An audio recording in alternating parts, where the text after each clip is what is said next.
558 DZXL.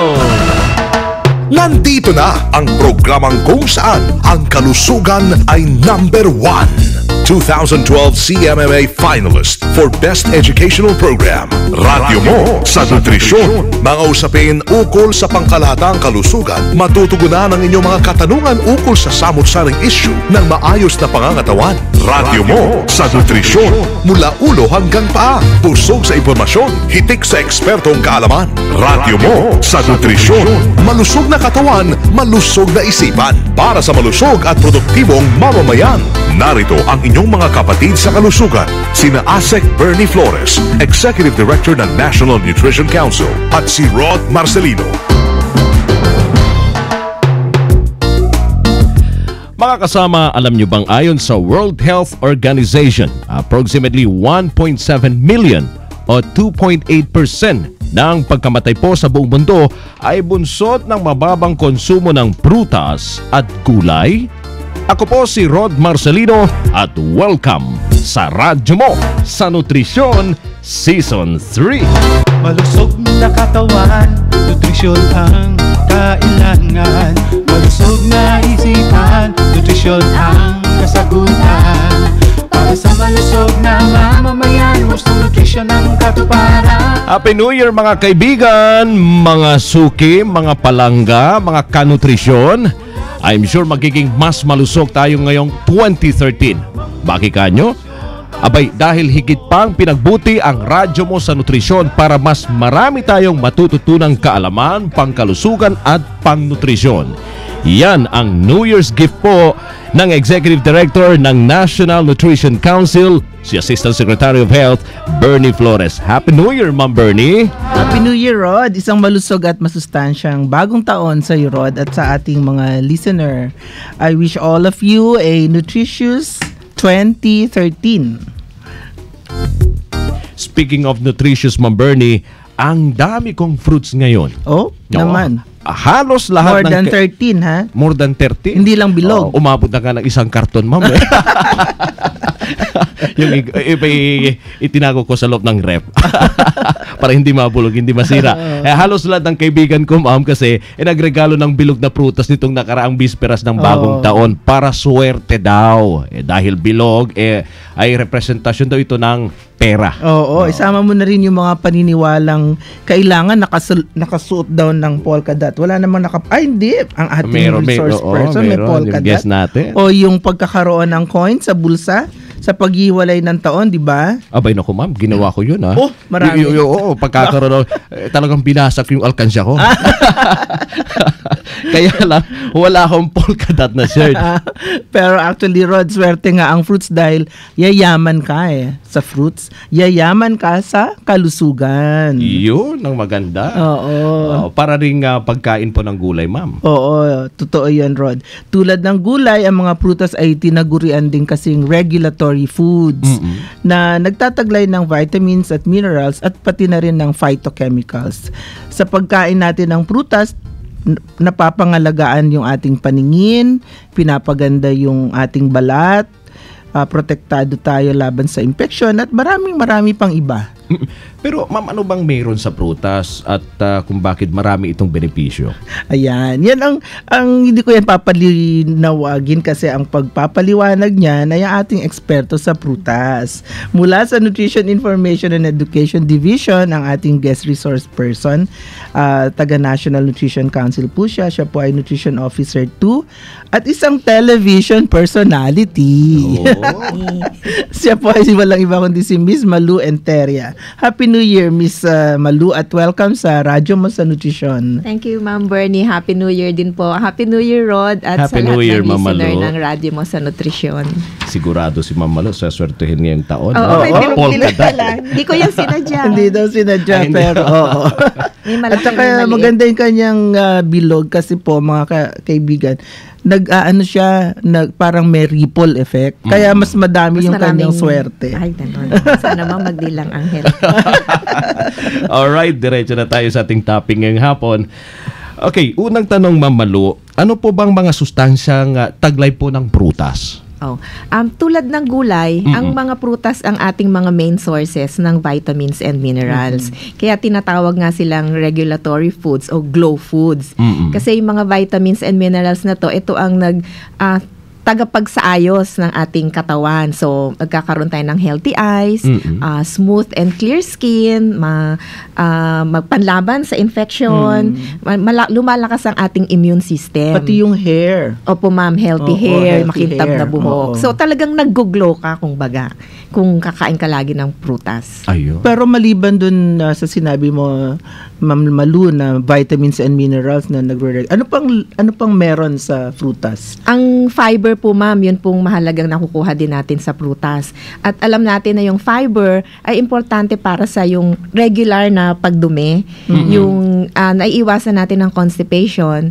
At bukod dyan, ang fiber ay nakakatulong para ma-flush out yung cholesterol na nakukuha natin sa ibang katawan, na ibang pagkain. Paki-stress natin yun, Miss Malu. Opo ma'am, nakakatulong po kasi yung fiber na mailabas yung mga toxin sa ating nakukuha natin sa ibang pagkain. So parang paglabas niya dun sa digestive tract at saka Opo, dun ma'am. sa parang hinihila rin Opo. niya yung mga madudumi. Opo ma'am. So, hindi tumataas ang level mo ng cholesterol sa dugo at yung mga fats din po. At saka maganda po siyang pang-reduce. Hindi po Ayun. madadagdagan ng timbang. Tamang-tama dahil 'di ba kakatapos lang ng 'di ba, nagdadayo ka? bagong taon. At saka mga yung celebration na puro kain. Puro kain. Kasi no? mababa Christmas, sa calories New Year. ang prutas. Hindi siya fatty at wala siyang cholesterol. Oo, pero ano naman ang health risk niya? Kasi every time na, 'di ba, yin yang, every time meron kang positive, meron ka ring negative aspect. So meron bang negative aspect sa pagkain o dun sa mga sustansyang nasa prutas? Meron bang mga particular health risk naman na tinutugon? Ano naman ma'am, yung iba sinasabi nila nag-fruit diet sila. Yun ang masama. Kasi kung maganda din siya kasi nakaka-detoxify siya, yung mga toxins na alis, gumagaan yung pakiramdam kasi hindi nadadagdagan na iyong timbang masyado. Pero masama din po yung kasi hindi lahat ng sustansya mabibigay ng prutas. Kailangan pa rin po natin yung variety. Meron din bang potential na sumobra naman yung sugar level? Ano po ma'am, ang fructose naman sa prutas, yun yung sugar na nakukuha. Hindi siya masyadong, kumbaga, nakakabuti nga siya kasi hindi siya masyadong kailangan ng insulin para metabolize. At saka yung fiber nga po, nag-i-stay siya sa ating stomach, nadidelay yung pag-release pag-empty ng stomach sa small intestine.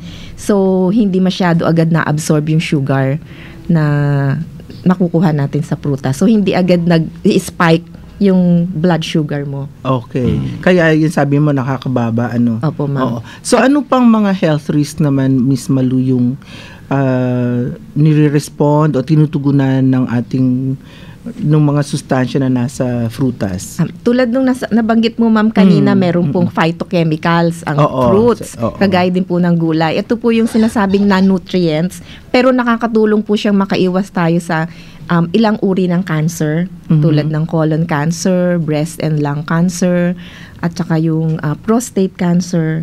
At nakakatulong din po siyang makaiwas tayo sa sakit sa puso, at saka diabetes. Ito yung mga lifestyle diseases na sinasabi so, po dahil natin. lang ba yun sa pagkabit nung sa fiber?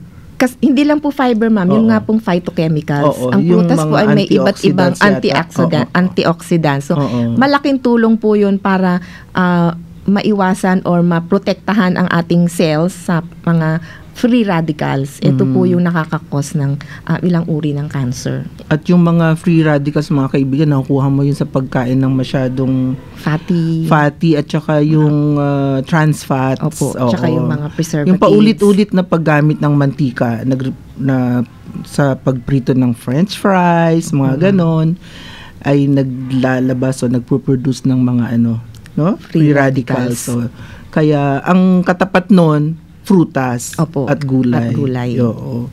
So, meron ba naman mapasyal tayo sa isang karton na prutas ni ni Rod. Kasi sabi niya, madami palagi ko, halo yun, Rod. May prutas na local at saka may prutas na imported. Ay, oo. Kompleto mo. Oo. So, meron bang difference ang prutas kung imported at kung local, Miss Malu? Wala naman po, Ma'am Bernie. Ang katunayan, ang dami-dami nating local fruits na talagang napakasustansya. Unang-una na po dyan yung bayabas. Yun po ay talagang mayaman sa vitamin C. At saka yung mga dalandan, yung mga atis, guyabano, yung mga local fruits na yan dapat tangkilikin po natin. So pag breakdown mo yun, pareho rin ng nutrients na dala. Opo, ma'am. Oo, whether imported o ano. Ang problema lang, pag bumili ka ng imported, yung yung mga farmers ng countries na aangkatan natin, yun ang yumayaman, Rod. Mas mainam po yung local. Tsaka, Ma'am Bernie, nakakalimutan na po natin kainin yung mga aratilis, yung mga kamatsili. Kamatsili, oo. Mataas po sa vitamin C yung mga prutas na yan. Kasi wala na rin, sa syudad, hindi na madalas makita yon, Miss Malu. Okay. Alright, mga kaibigan, baka po may nais po kayong itanong sa ating bisita. Ngayong hapon, i-text lang po ang inyong mga katanungan sa ating text line 0919-884-0659 o tumawag po sa 882-2374. Samantala, narito na po ang ating text question of the day. Ma'am Bernie? Ay, naku, Rod. Medyo kasi 2013, hindi na tayo masyadong mabait. Hindi lang. Dito lang sa in terms lang ng text question of the day. Hindi masyado. Pero ibig sabihin, easy pa rin. Oo, easy pa rin. Pero medyo pag-iisipin natin ang ating mga suki. So, kung nakinig naman kayo ng mabuti, kayang-kaya niyong sagutin ito ng tama. So, dalawa ang dapat sagot dito Magbigay ng isang nutrient o sustansya na taglay ng prutas at ano yung health risk na napipigilan nito. Di ba? Diba? Easy pa rin. Easy pa rin. Kung nakinig po kayo. Correct. Pero sigurado, ang dami ngayong nakikinig. Alright, mga kasama, i-text lang pong inyong sagot sa ganitong format. Siyempre, ang inyong full name, space, address, at ang sagot sa ating tanong. At isend po yan sa 0919-884-0659. Magbabalik ang Radyo Mo sa Nutrisyon. Radyo Mo sa Nutrisyon. Ulirang ina, bigyan ng prutas at gulay ang inyong pamilya araw-araw. Iwas sakit na, menos gastos pa. Iminumangkahi ang pagkain ng prutas at gulay sa 5 servings araw-araw. Ang kalahating tasa ng lutong madahong gulay ay katumbas ng 1 serving. Isang pirasong maliit na prutas o isang katamtamang slice nito ay katumbas ng 1 serving. Itago, iluto, iimbak at i-preserve ang gulay ng buong ingat upang mapanatili ang taglay nitong sustansya, lasa at kulay. Maraming pag-aaral ang nagsasabi na ang pagkain ng maraming prutas at gulay ay nakakatulong sa pag-iwas sa cancer, diabetes at hypertension. Labanan ang kahirapan at malnutrisyon. Wastong nutrisyon, alamin, gawin at palaganapin. Isang mensahe mula sa National Nutrition Council ng Department of Health. Radyo Mo sa Nutrisyon.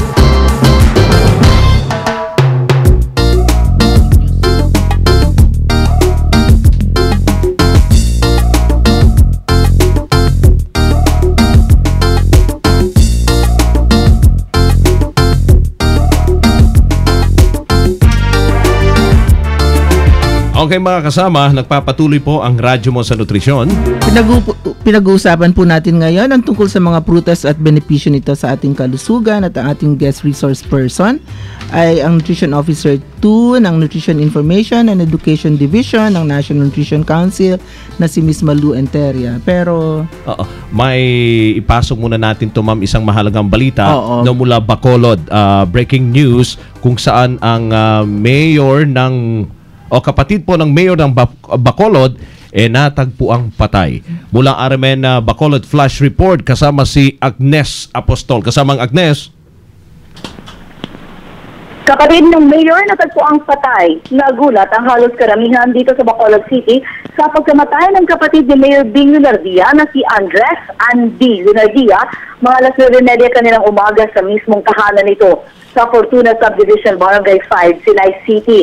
Ayon sa paunang investigasyon ng Silay PNP, kaninang umaga ay umalis pa ng bahay si Lunardia, nag-withdraw ng pera at kumain sa labas. Pagdating ng bahay, dumiretso sa kanyang silid ang biktima, ngunit makaraan ang ilang minuto na karinig na ng putok ang mga kasamahan nito sa bahay at nang sa kanyang kwarto, nakabulagta na ito sa kanyang kama at puno na ng dugo. Sinasabing 45 caliber pistol ang armas na nakita sa kwarto kung saan ang tama ni Leonardia ay nasa kanang mata nito. Sa ngayon, malalimang investigasyon ang sinasagawa ng SOCO ng Negros Occidental Police Provincial Office kung nagpakamatay nga ba ang biktima o accidental firing lamang ang nangyari. At hinihintay na rin sa ngayon ang pagpapalabas ng official statement mula sa pamilya ng biktima at sa mga otoridad. Si Andres Leonardia ay nakatatandang kapatid ni Bacolod City Mayor Evelio Bing Leonardia, dating General Manager ng Victoria's Rural Electric Cooperative of Resco at Direktor ng isang local daily newspaper dito sa Bacolod City at Negros Occidental na Visayan Daily Star at nag-file ng kanyang certificate of candidacy na kakandidato sana sa pagka-councilor ng Bacolod City. Kasama mo si HB Bacolod, Agnes Apostol, Tapak, RMN. DZXL Report. Maraming salamat kasamang Agnes Apostol, mga kasama mula RMN Bacolod. Radio mo sa nutrisyon. Samantala, going back sa ating topic ngayong hapon, mga kasama, kumain ng prutas para sa mas malusog na bukas dito pa rin sa radyo mo sa nutrisyon. Ma'am Bernie? Oo, Miss Malu, pinag-uusapan natin yung consumption ng prutas, pero ano ba ngayon ang current estado ng pagkain ng prutas ng mga Pinoy? Alam niyo po, Ma'am Bernie, nakakalungkot po kasi mababa po ang konsumo ng mga Pilipino ng prutas. And to think na ang dami-dami natin iba't ibang klaseng prutas dito sa Anong bansa. ibig sabihin mababa? Nasa 54 grams lang po per capita per day ang consumption. Ano bang itsura ng 54? Katumbas po ng mga 4 centimeter na 4 inch na saging o kaya isang medium size na chiko. Yun lang po sa isang araw. Opo. So pababa po yan. Mas maganda pa po ang ating survey noong 35 years ago na nasa 104 grams ang consumption. Tapos pababa po siya ng naging 102, naging 107, naging 77. Tapos ngayon po 54 grams na lang. Nako, ang liit pala. So, Oo, gaano ba karaming prutas ang kailangan kainin everyday? Ito nga ay isa ring phoned-in question galing kay Angelita Villanueva ng Quezon City.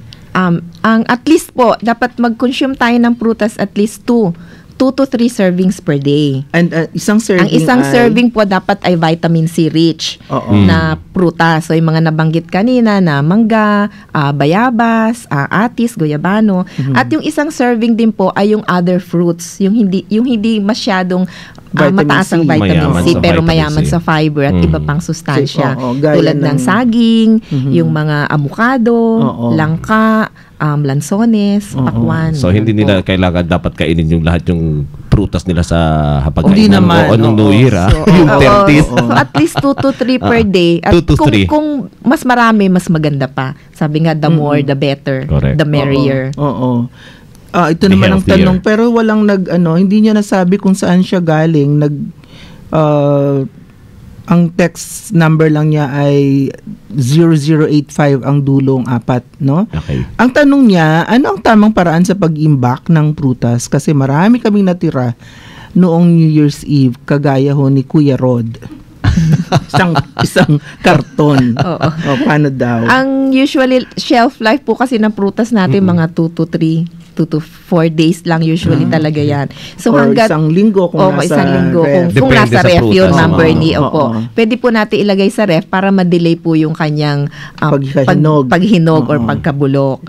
Pero since marami nga pong prutas, bakit din na po natin kainin siya ng kainin? Kasi hindi naman po makakasama sa kalusugan natin yun. Makakabuti pa nga po kung kaysa hayaan nyo po siyang mabulok sa inyong pwede rin silang refrigerator, no? gawing salad. Pwede fruit din, salad, ma'am. Opo. At saka fruit merienda cocktail, po. Hindi po oo. kailangang dessert lang. Ang prutas, pwede po siyang any time of the day. Pwedeng kumain ng prutas. Oo. So, pwede nyo rin siyang i-prepare like a fruit cocktail para mas Opo, ma'am. interesting sa mga Opo. kabataan lalo na, di ba? Ilalagay mo siya dun sa mga cup Opo. na o kaya parang fruit salad, Opo. parang dagdagan nyo ng konting buko 'di ba? Buko salad Para with fruits. Mas mainganyong kumain yung mga bata. Oo. Now, meron tayo kaninang binanggit na all fruit diet. At in fact, kinotion mo yung mga tao na wag masyadong hindi tama yung all fruit diet kasi hindi lahat ng sustansyang kailangan natin ay maibibigay ng ganung klaseng fruit diet. Pero meron bang kabutihan ang all fruit diet? Meron din po, ma'am, tulad nung nabanggit ko kanina, nakakapag-cleanse po siya ng ating katawan. So, na-flush out po yung mga toxins. So, tulad mga nakukuha natin sa processed foods, yung mga high fat, high salt na mga pagkain.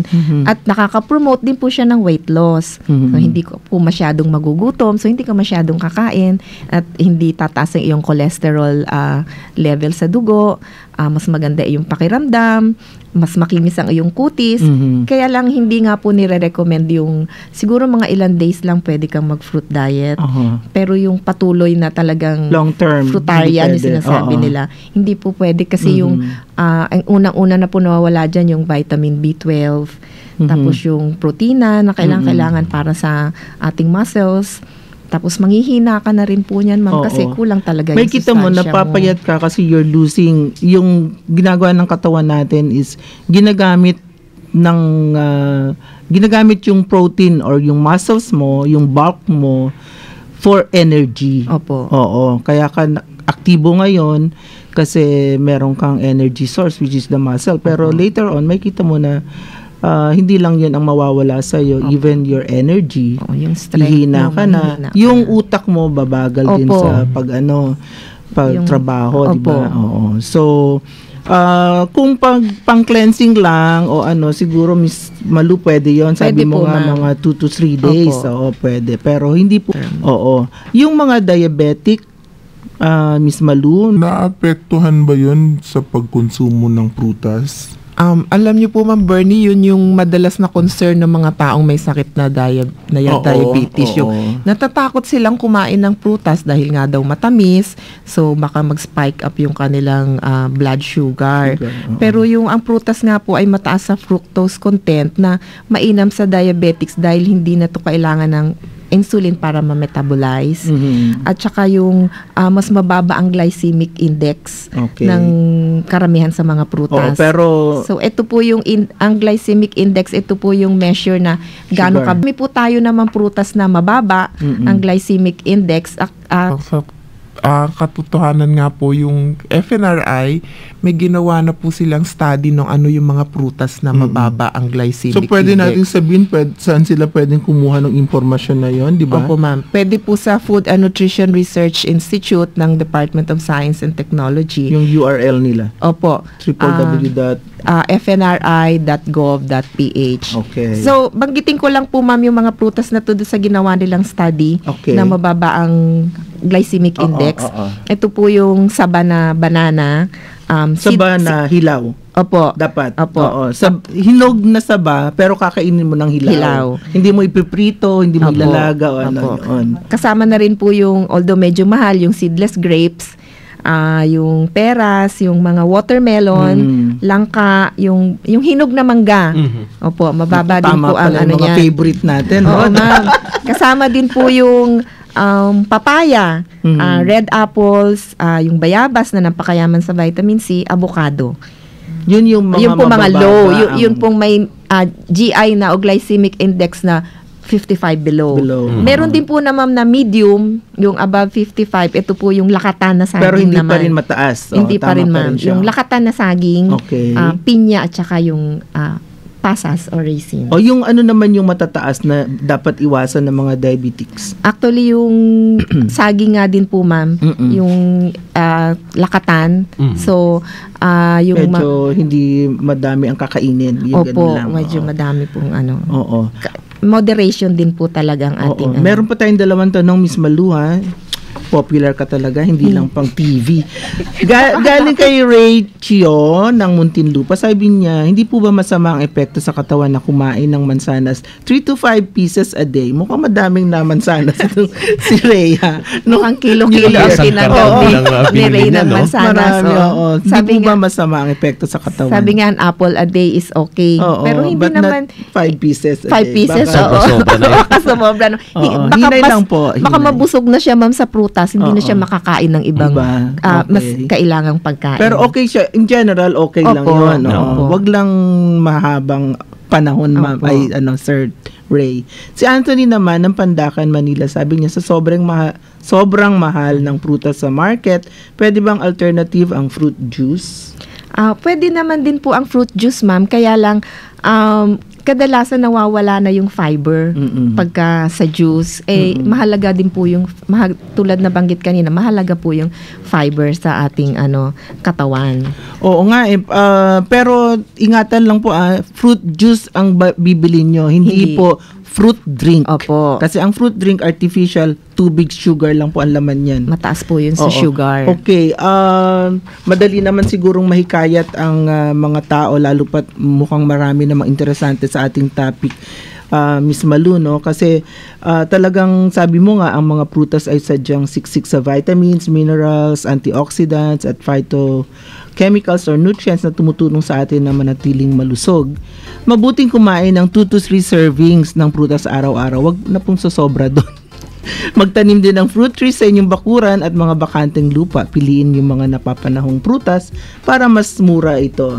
Di ba, Miss Malu? Opo, ma'am. At talagang napakasarap kumain ng prutas dahil napakasustansya nito, mga kasama. Kaya hindi lang ang prutas pang bagong taon, pero sa buong taon. Oo. Bago tayo magsara, pasalamat muna tayo sa ating guest resource person, si Miss Malu Enteria, isa sa mga Nutrition Officer 2 ng Nutrition Information and Education Division ng National Nutrition Council. Thank you very much. Maraming salamat, Ma'am Malu. Your parting words po para sa ating mga suki, sa ating mga kanutrisyon. Oo. Ugaliin po natin ang pagkain ng prutas. Huwag po natin gawing accessory lang ang prutas sa ating diet. Decoration. Mahalagang part po siya ng ating diet. Kasi marami po siya. Yan po ang source natin ng vitamins and minerals at phytochemicals. Tama. Ayun.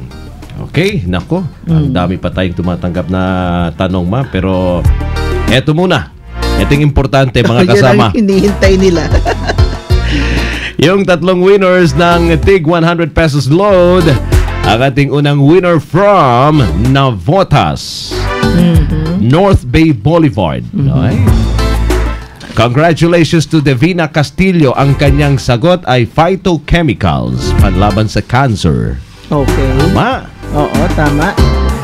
Ang susunod naman na winner, ang ating second winner ay mula sa Naig, Cavite. Naig. Okay. Congratulations to Leo Gadula. Ang sagot niya, Ma'am Bernie, fiber for constipation. Okay. Correct. At ang huling winner, pangatlong winner natin, ang 100 pesos load, taga Pangasinan, ha? Ang haba ng kanyang sagot, kompleto 3. From Fabian, Pangasinan. San Fabian. Okay, San Fabian, Pangasinan. Congratulations to Eduardo Aquino. Ang kanyang sagot, fiber for good metabolism. May phytochemicals pa. Fights against cancer. Alright, so yun po, Ma'am Bernie. Oo, talaga. Alam na alam nila yung sagot sa ating tanong. Siguradong nakikinig sila sa programa. Maraming salamat. Mayroon din mga sumasagot rito sa ating text line, sa kabilang text line din. Ganun ba? Maraming salamat po sa inyong lahat. Sa inyong mga faithful listeners dito sa DZXL 558 kHz at viewers sa www.rmnnews.com/TV. Lagi po kayong makinig sa Radyo Mo sa Nutrition tuwing Sabado, 12:30 hanggang 1:00 ng hapon.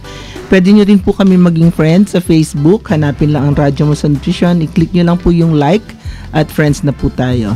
Maaari nyo rin kaming sundan sa www.twitter.com/Radyo Nutrition. Small letters po lahat yun.